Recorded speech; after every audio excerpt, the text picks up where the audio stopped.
TDP Janasena BJP సభ ప్రజాగళం సభ utter flop అయిన పరిస్థితి. ప్రధాని స్థాయి వ్యక్తి హాజరవుతున్న సభలో అడుగడుగున మైకులు మొరాయించడం ఏంటి, అదేవిధంగా కనీసం ఆయన కప్పడానికి శాలువా ఫ్లవర్ బొకే కూడా లేకపోవడం ఏంటి, ఇలాంటి చర్చ చాలా జరుగుతోంది. అసలు ప్రజాగళం సభ ఏ విధంగా జరిగింది, 15 లక్షల మంది హాజరవుతారని ప్రకటిస్తే కనీసం 1,00,000 మంది కూడా రాకపోవడం ఏంటి? వినాయక్ని అడుగుదాం. వినాయక్, చెప్పండి, ఈ సభ మొత్తం జరిగిన తీరు ఒక ఎత్తైతే ఫైనల్లీ ప్రధాని నరేంద్ర మోదీ చంద్రబాబుని పక్కన పిలిచి క్లాస్ తీసుకోవడం కూడా కనిపించింది. ఏం జరిగింది? ఎన్డీఏ నిర్వహించిన ప్రజాగళం తొలి సభ పూర్తిగా ఫెయిల్ అయిందని చెప్పుకోవాలి. మొట్టమొదటి సభలోనే అవాంతరాలు ఏర్పడ్డాయి.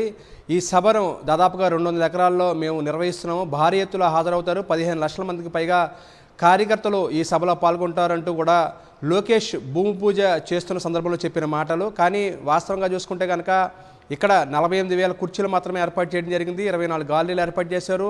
మరోవైపున ఈ సభను సక్సెస్ చేయడం కోసం దాదాపుగా 13 కమిటీలు ఏర్పాటు చేశారు. 3 పార్టీలతోటి కలిసి దాదాపుగా 15 లక్షల మంది వస్తారంటూ కూడా మొదటి నుంచి కూడా కార్యకర్తలందరూ కూడా పెద్ద ఎత్తున సంఖ్యలో, అంటే కృష్ణా జిల్లా నుంచి, ప్రకాశం జిల్లా నుంచి, ఉమ్మడి గుంటూరు జిల్లా నుంచి కూడా భారీ ఎత్తున కార్యకర్తలు తరలి వస్తున్నారంటూ కూడా ఏర్పాట్లు చేశారు. కానీ వాస్తవంగా జనం చూస్తే కనుక ఇక్కడ కరువయ్యారని చెప్పుకోవాలి.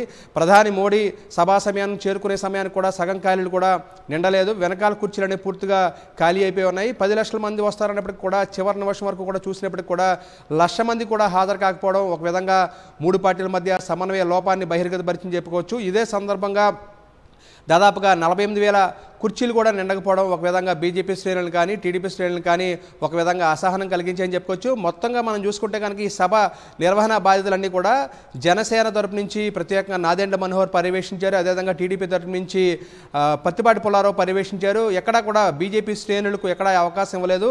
బీజేపీ కూడా అంటినట్టుగా వ్యవహరించినట్టుగానే మనం భావించాల్సి ఉంటుంది.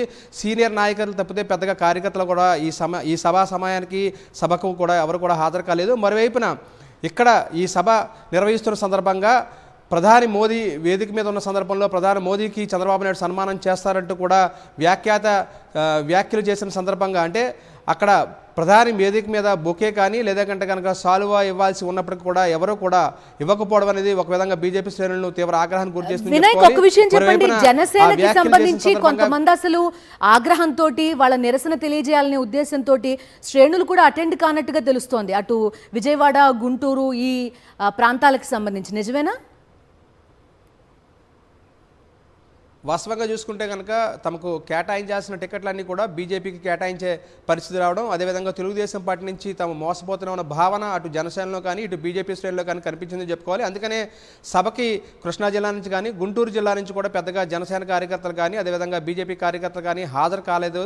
ఈ నేపథ్యంలోనే ఇక్కడ జనం లేక ఈ సభ వెలవెలబోయిందని చెప్పుకోవాలి, అటర్ ఫ్లాప్ అయిందని చెప్పుకోవాలి. ఈ నేపథ్యంలో దీని మీద బీజేపీ శ్రేణులు ఒక విధంగా అసహనం వ్యక్తం చేస్తున్నాయి. మరోవైపున బీజేపీ ప్రధాని మోదీ పాల్గొన్న సభలో కనీస జాగ్రత్తలు తీసుకోకపోవడం కూడా చాలా ఆశ్చర్యం కలిగించిందని చెప్పుకోవాలి. ఎందుకంటే ప్రధాని మోదీకి ఇది మొట్టమొదటి ఎన్డీఏ సభగా మనం భావించాల్సి ఉంటుంది. ఎలక్షన్ కమిషన్ నోటిఫికేషన్ ఇచ్చిన తర్వాత ఈ నేపథ్యంలోనే ఈ సభను భారీ ఎత్తున నిర్వహిస్తామని చెప్పినప్పటికీ కూడా పదే మైకుల అంతరాయం ఏర్పడడం కానీ, ఏదైతే సభలో జనం కనిపించకపోయేటప్పటికీ చంద్రబాబు నాయుడు సైకిల్ తోటి కార్యకర్తలు చేసిన హంగామాతోటి మైకులన్నీ కూడా మోగబోయాయని చెప్పుకోవాలి.